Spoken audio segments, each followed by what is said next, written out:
Dallas, I don't feel too well.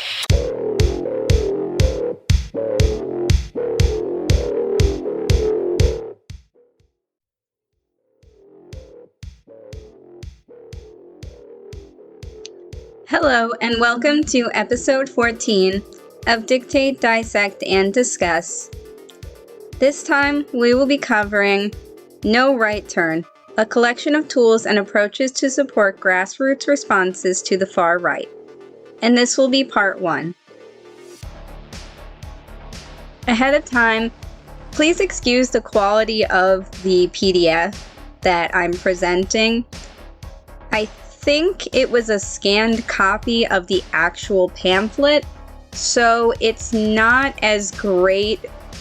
It doesn't have as good of a quality as if I were to be reading just off a PDF and highlighting it. And also, the program that I used did not allow me to actually highlight the full sentences of the text, since it wasn't text, it was a scanned image.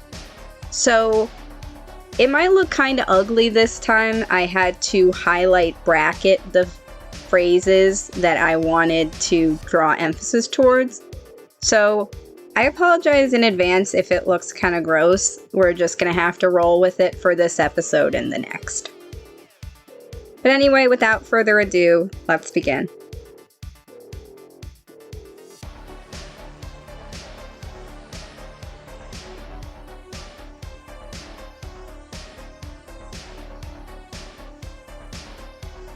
Number 1.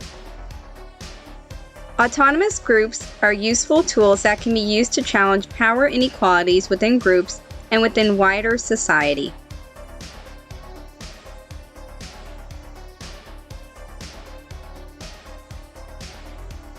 The main purpose of forming an autonomous group is to create a decentralized power structure that aids in developing new structures and practices separate from the harmful, outdated, or ineffective ones. Autonomous groups are also able to work outside the system in a manner unencumbered by the typical bureaucracy that bogs down larger, more enmeshed organizations that need to answer to a centralized body. Generally, you want to make sure any group you start or join does just as much building up of the new as tearing down of the old.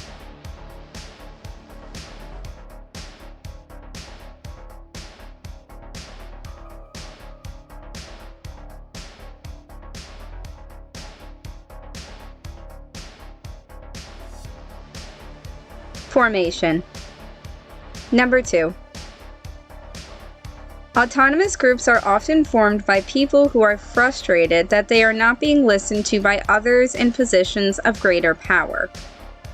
For groups like these, autonomy can serve their interests better, as they don't have to apologize for who they are and what they feel, but can just get on with what they want to do about it.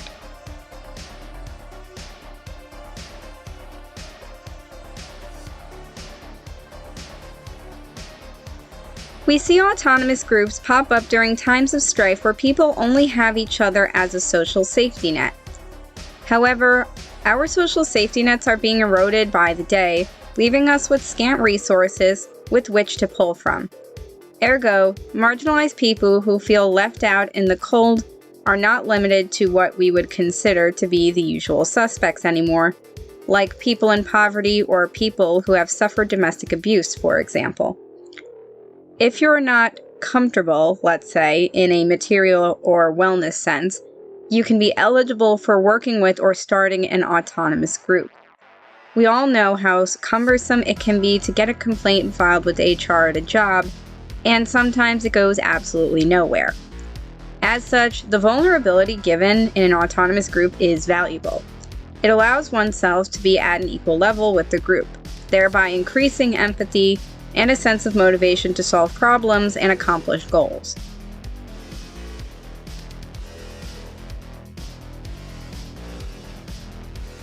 Number 3. The first step is to get together as a group, check what unites you, and decide what your aims and objectives are. Do you give yourself a name, and if so, does it reflect what you are about? For example, Year 11 Against Fascism. And I should mention right now, this guide was written by UK anarchists, so some of the terminology might be unfamiliar to those who are not in the UK. Who can and can't join your group? For example, would your group include Year 11 teachers? Will your group constantly be open to new people, or will you benefit from being a close collective who know and trust each other?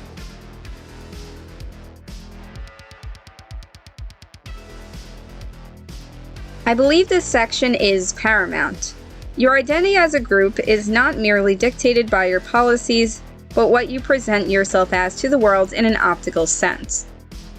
If your goal is overtly political, you should take care not to exactly obfuscate that, but balance the fine line between alienating the public and drawing the kinds of people you need to your group.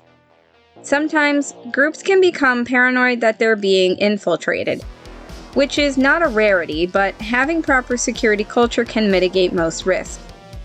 I think perhaps the most important aspect of group formation is advertisement. How will people find out about you, communicate with you, and learn more about you?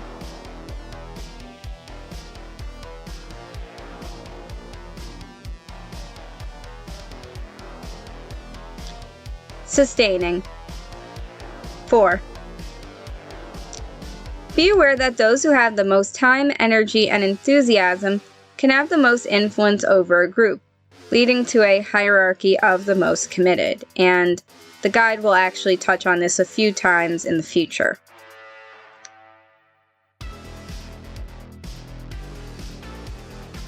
And this is a salient point of contention among a group of individuals, and it will always be who is the most quote-unquote down for the cause. If you're the one who's super enthusiastic, then others might take a back seat as you continue to perform more and more duties. The opposite can be true as well. You can be the person stepping away from the leadership role as someone else takes the reins, which leads to an imbalance of power. A good strategy for avoiding this is rotating positions every so often and making it so there are no despots, to use a word.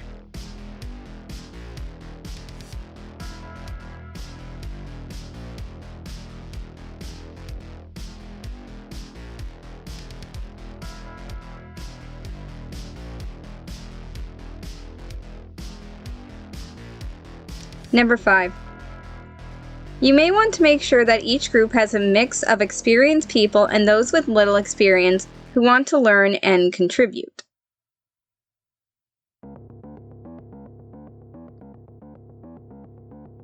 It is not a great idea to shove a bunch of people together who have no clue what's going on.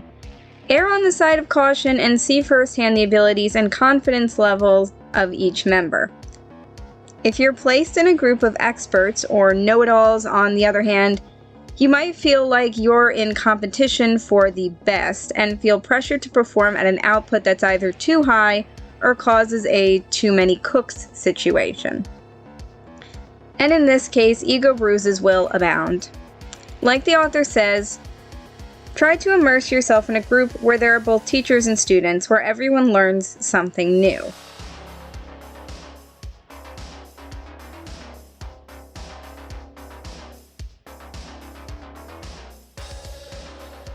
Surviving. 6. There may be attempts to co-opt you, bring you into line with other people's agendas. This may come from national and membership organizations, older and more established groups and people, police liaison officers, etc.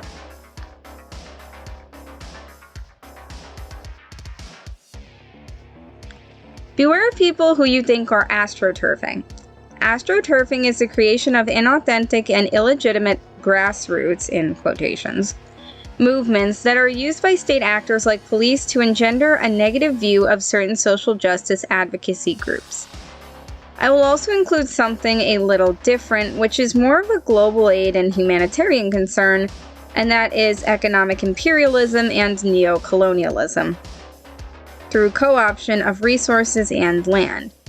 See John Perkins' Confessions of an Economic Hitman, for example. To be succinct, if you're establishing a basis in a foreign nation that is economically fruitful yet impoverished, so think countries like Venezuela, Bolivia, etc., and some men from Bechtel come in and promise to set up a super modern and cool electrical grid, don't believe them for a second and get out of there.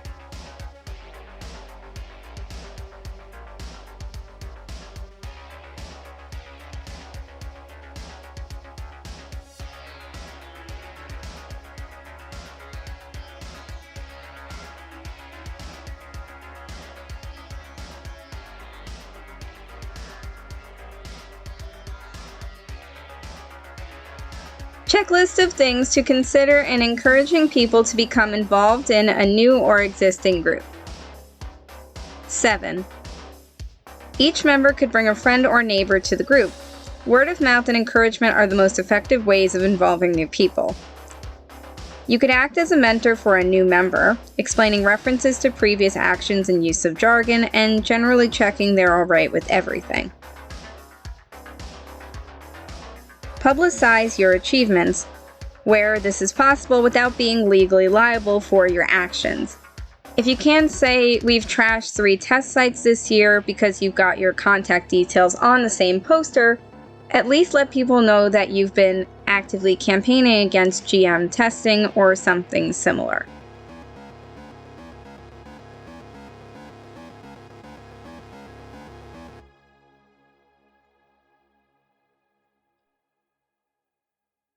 Despite our mass-scale atomization from work, politics, and more, we still see a very consistent community and culture of camaraderie coming together and cohabitating every day.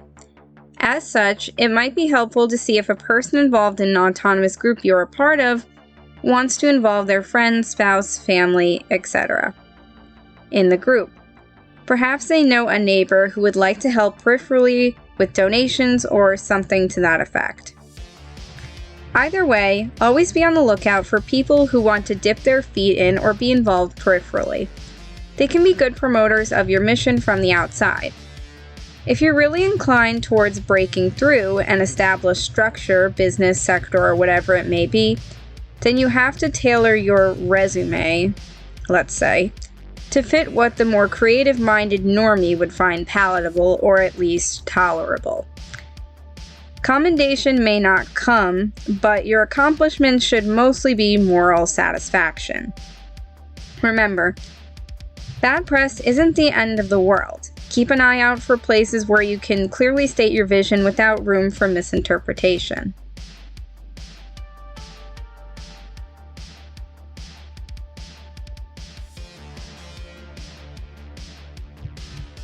Practical considerations. 8. Where do you publicize your meetings and actions, if at all? If you want to do something about a gender imbalance or want to work with more Black and minority ethnic groups, does your publicity and/or word of mouth A. go to where these people will see or hear about it, B. welcome them explicitly to your group, and C. encourage them to get involved?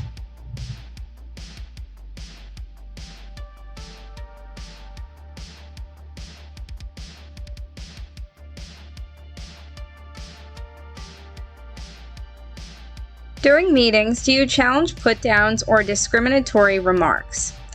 Do you as a group have an understanding of equality of opportunity and what practically this involves doing? Do you set aside time in any meeting to consider these issues and how they affect your group? Take heed and caution when publishing your meeting times and places on social media. Fascist and dangerous people of all stripes take great pains to comb over the usual hotspots and stalk and/or take action against the group's members. Even on Facebook in a private group, messages are read by Facebook and info can leak easily. Same for Twitter, same for Instagram, I would say even to a certain extent, same for Telegram. Stick to messaging apps that have end-to-end encryption like Signal, Session, Element, or Wire. Although we live in a digital age, I would also suggest non-electronic means of communication like meeting up in person. This also goes doubly for local associations. Using landlines, writing down important info, and giving it to a person, etc.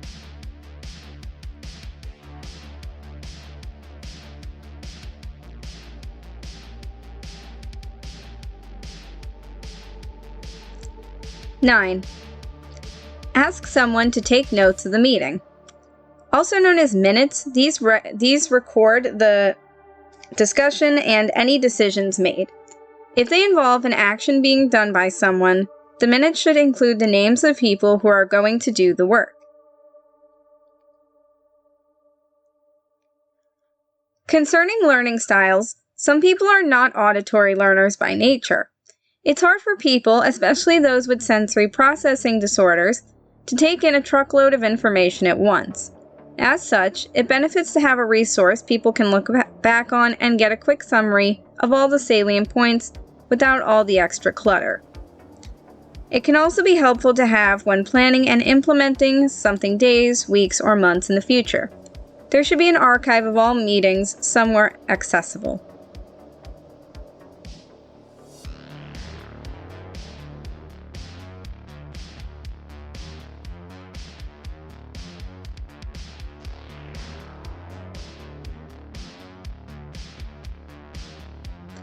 When are meetings held? Number 10. Some people are nervous about going out at night. Others are working and cannot come during the day. It is impossible to get a time that suits everyone, but holding several meetings at different times of the day means most people can get a chance to attend. Do you check that the date of any meeting does not clash with important holidays or religious festivals for different religions?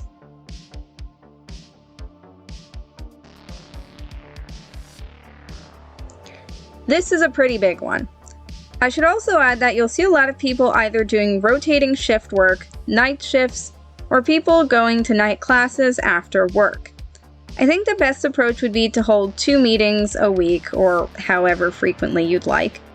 One during the week and one on the weekend. One meeting during the morning and afternoon, and the other one at night. I'm mostly familiar with Jewish holidays and Christian holidays, but the major days I know of are Passover, Rosh Hashanah, Yom Kippur, Easter, Christmas, the Epiphany, Lent, and Ramadan, which takes place over the span of a month, as does Lent.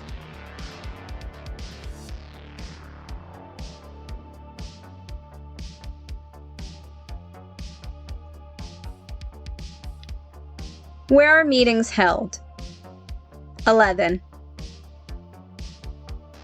Some venues are not suitable for all. For example, some people may not be comfortable entering a pub. Others may not wish to use a particular religious building.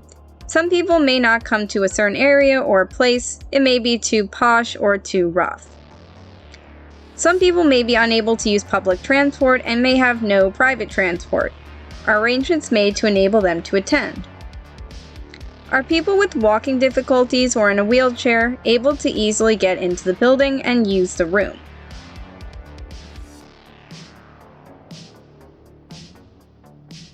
Pick a place that's fairly neutral, all things considered. A library is with one of those private rooms can be good, but if you have a lot of people, going to a rec center or the like is also good. As for transport, this is easier said than done in a rural location, especially with the instability of gas prices. Carpooling is a good idea, but COVID makes it difficult to do while staying safe. A bus or a train that commutes between cities is reliable in a suburban settings, and I will also add biking if the person is actually able to do it and has a bike. When in doubt, there's always video conferencing. Jitsi Meet is a good platform, as well as Jammy.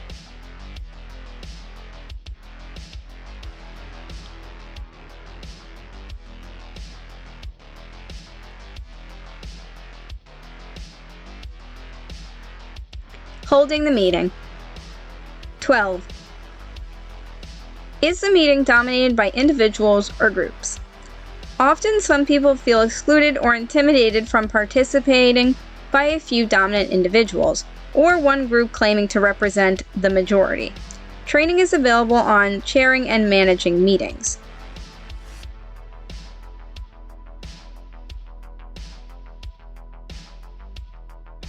This can be a tough one to overcome. It's hard to get people to stop volunteering, talking, or taking over activities when they're directing the flow of conversation. If you've got some debate bros in your midst, I can't give you great advice to make them cool their jets and sit back to let other people get in on the action. The best encouragement is to go the other way, getting the less confident or quieter ones to engage. It's helpful to augment this and foster growth by having groups of less talkative people so that they learn to build their skills and then participate in larger groups.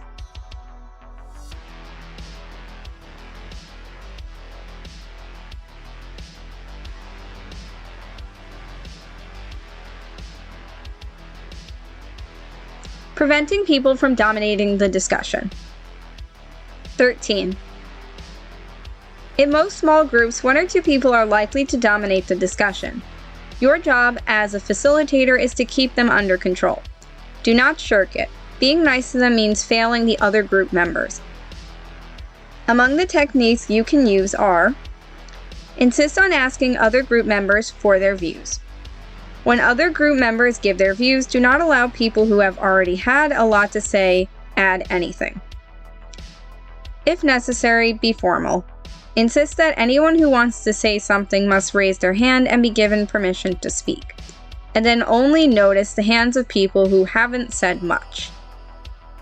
In extreme cases, tell the people who have dominated the discussion that they have had more than their say, and you only want to hear from other people.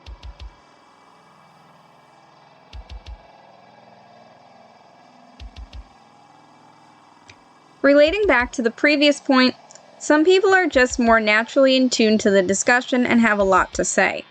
It's great to be forthcoming, but at the same time, such domineering people can alienate those who are less show-and-tell oriented. I wouldn't necessarily be rude to these people, and the approach in the guide comes off a bit harsh, but there should be an effort by the group facilitators to constantly seek out new speakers who need help amplifying their voices. Hand-raising systems are good, and implementing it is super easy, almost instinctive, because everybody's already learned the technique in school. Let me add one caveat though. You can insist and politely push the more reluctant group members all you want, and also do what the guide suggests to people who are more domineering, but at some point, the shyer ones either need to make an effort or leave. If all hands aren't on deck, then essentially all you're doing is creating a movement where some people are just coasting along for the ride instead of enthusiastically participating and sharing their ideas.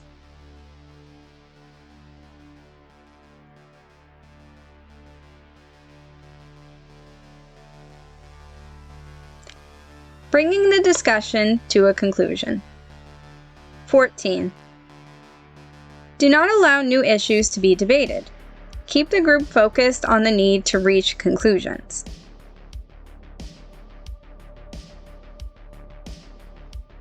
One of the biggest detriments to success is having too many good ideas on the table at once. You're liable to get lost in the details, so prioritization is key. Prioritizing certain projects and pathways over others is bound to make some people unhappy, though. Roll with it and assure the unhappy participants that their ideas are still viable and you're going to get to them in time. The main sticking point is not making promises you can't keep. Program coordinators can offer to rework some finer points in conjunction with participants.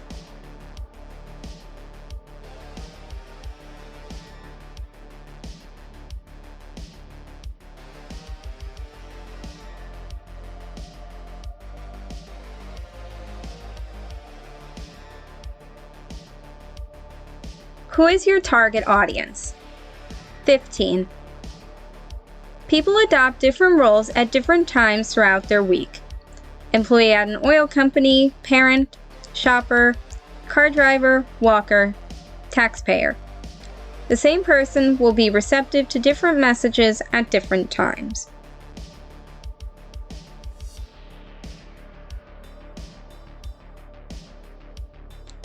Progressive social movements have a tendency to treat every outsider they try to work with or convince as Xerox copies. One size does not fit all. a centrist grocery store worker living in suburban Pennsylvania, and a mixed-race person interning at the CDC in Atlanta do not have the same life experiences. Or at least, one would assume they don't at that point in their lives. Some concepts are fairly universal or pressing enough to be conveyed immediately and without much rhetoric, although there are always contrarians, such as with the topics of climate change, COVID infection prevention, and rent control. However, for issues like reproductive rights, such topics are so contentious that a grassroots civil rights movement will need to climb mountains to reach a broad, positive demographic consensus. Choose your strategies wisely. Social media infographics will not reach the people listening to Joel Osteen on AM radio during their morning commute.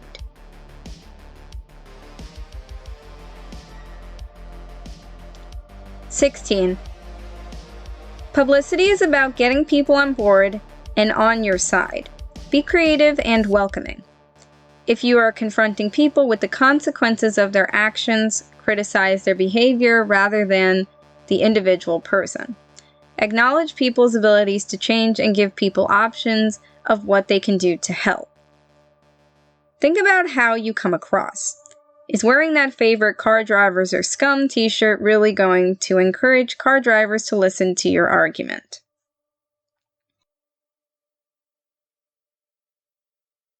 The number one mistake you can make is coming out of the gate too hot. Generally, people who care a lot about something, especially if they're angry about that cause, are seen as crazy people who care too much about stuff that either doesn't matter or they have no power to change, at least according to the naysayers. You're not going to convince many people to join a coalition that makes people feel like dirt while aggressively telling them how bad their actions reflect on their moral character. Don't let your target audience get combative. Instead, work within a group to be collaborative, not submissive, mind you, collaborative. Winning friends and influencing people isn't the name of the game so much as giving people an in to be creative, happier, healthier, and to join a cause that satisfies them more so than their previous alignment to whatever.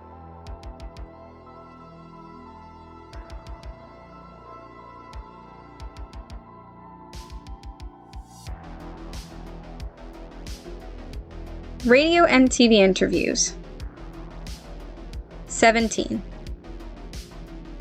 They may only use a really short clip from the interview, as little as 4 or 5 seconds, so make sure you have some sound bites prepared, snappy phrases that cover your 2 to 3 main points.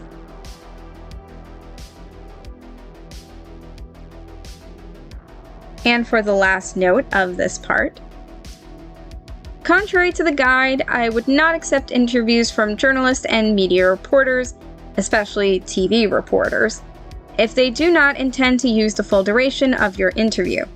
I understand things have to be edited, but in most cases, especially with major networks, if you do manage to garner that degree of attention, they will use your words as clickbait, as accompaniment to an unflattering photo op, or, like the guide mentions, you'll be reduced to a soundbite.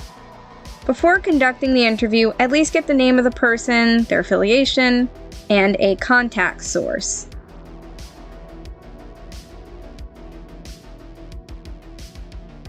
And that will be it for this part. Please join me in part 2 next time where we will finish this guide. This has been Fina from Reveal and Light, and I will see you guys next time. Bye!